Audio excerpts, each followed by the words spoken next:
Hi, my name is Dr. Janelle Ott. I teach bassoon at Angelo State University as well as Abilene Christian University and McMurray University. I also have several years experience teaching private lessons to high school students throughout Texas, including in the Dallas-Fort Worth area. So I'm here today to help you prepare your 2023 to 2024 All-Region Etude number 1, which is Etude number 22 out of the Weissenborn.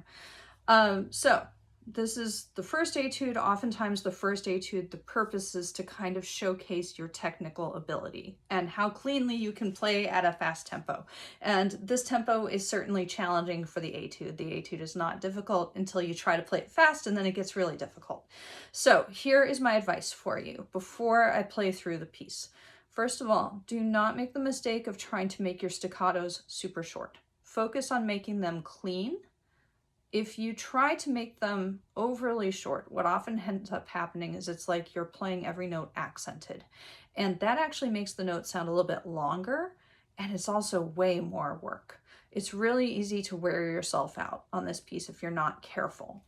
My second advice to you, flicking or venting is absolutely necessary in this etude. If you are unaware, flicking or venting is the process of using these keys. Not everybody has this key, but everyone has these two keys. When you are playing A natural at the top of the staff up until D above the staff. When you use these keys correctly, it ensures that the note is going to speak properly when you try to play it. If the note does not speak properly, we call that cracking, and it will just add a little extra noise and make the piece sound a lot less clean. So we want to avoid that. What happens when you crack a note is that you're basically getting the note to speak in 2 octaves at the same time. So I'm going to do just the first measure with flicking and then without. I want you to see if you can hear a difference.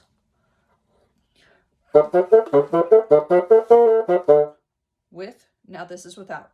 Wow.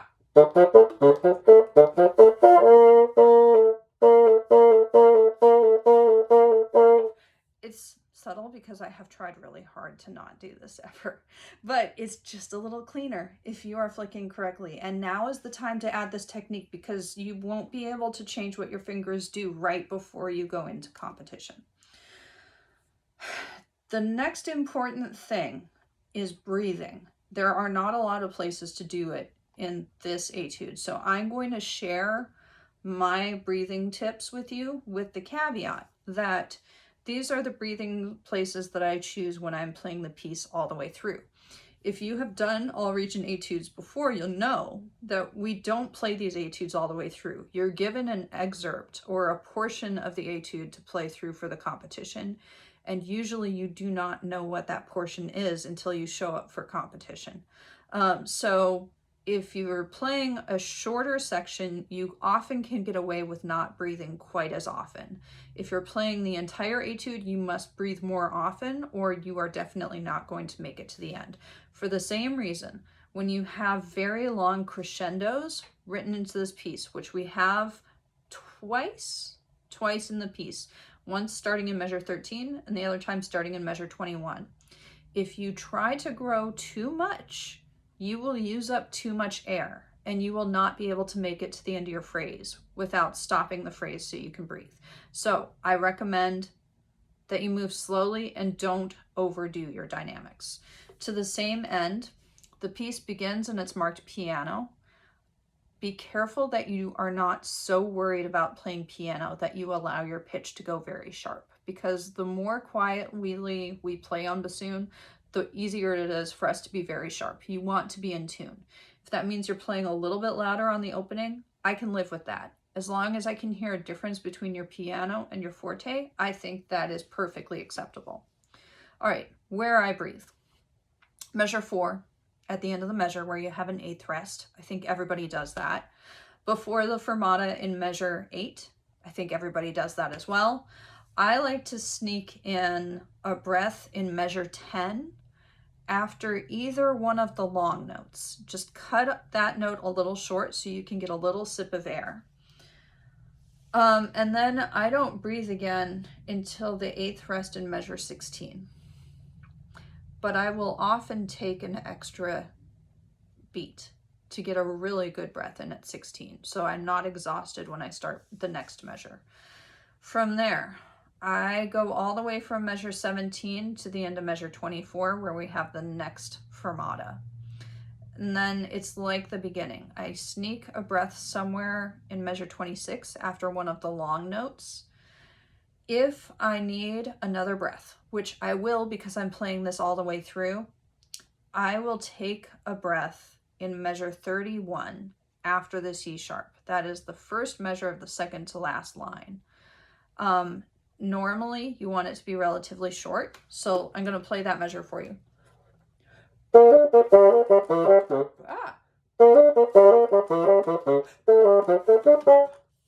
That's about what you want to be able to do, is just a little sip of air. Now I'm going to be playing this through with the metronome so you can hear how it lines up. And because I'm playing with the metronome, I'm going to take a full breath, like that it takes a beat long, just so I stay with the metronome. I would also recommend that you breathe in measure 35, that's the third measure from the end, before you start your arpeggiation downwards. Now, the last thing I want to talk to you about before I play this piece, there's actually two things. The low register notes. When you're going from high register, like above the staff, to low register below the staff, that is difficult for us to do well.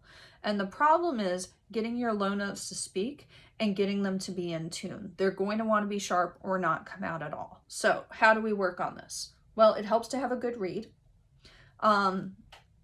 Maybe playing this on the reed you bought at the beginning of the school year is not a great plan. I would recommend you order something new now. Especially because a lot of reed makers are kind of backed up right now, and it might take you a minute to get something. If you're curious about the reeds that I recommend, you can go to my website, janelle@bassoon.com, and under like links for students, I believe I have information about the reed sources I recommend. Okay, the other thing, long tones. Long tones are a good idea. Not the kind you do in band together. Long tones where you have a tuner on your stand, you're in the room by yourself, and you are just working on isolating and perfecting your pitch on a particular note. So I like to do it with my metronome on, and my metronome's going to be on around 60. That's just my default tempo. I'm going to do it on a low D. I'm going to try to get it to be absolutely in tune with the tuner. And I want to hold it for 8 counts. This is what I call an 8 count straight tone.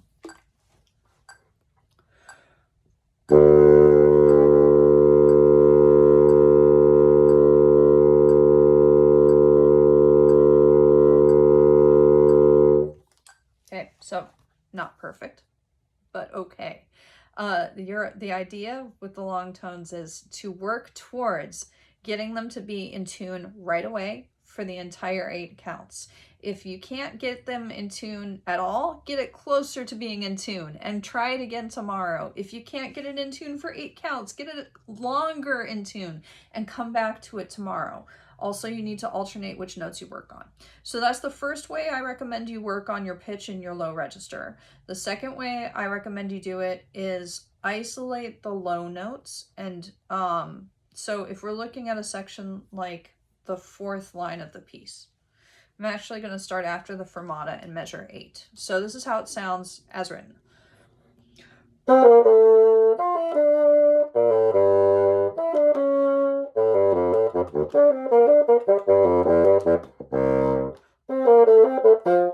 I recommend playing it without the high notes at all until you can get the low notes to speak. The high notes are going to come out, I promise. They're ready. You're really good at playing those notes already. So and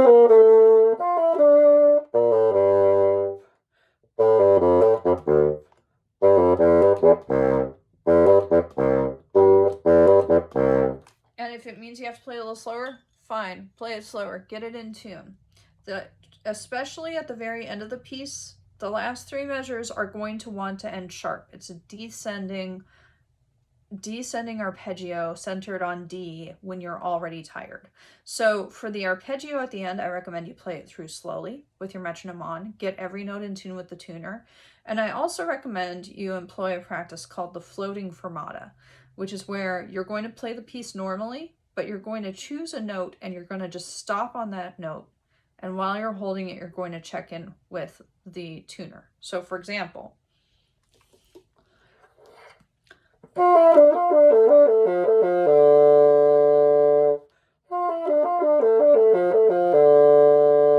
and you want to play it until you get that note perfectly in tune. I'd also recommend you spend some time on just the last note of the piece, because that, if you can get that in tune, everything else will be much easier to get in tune. All right.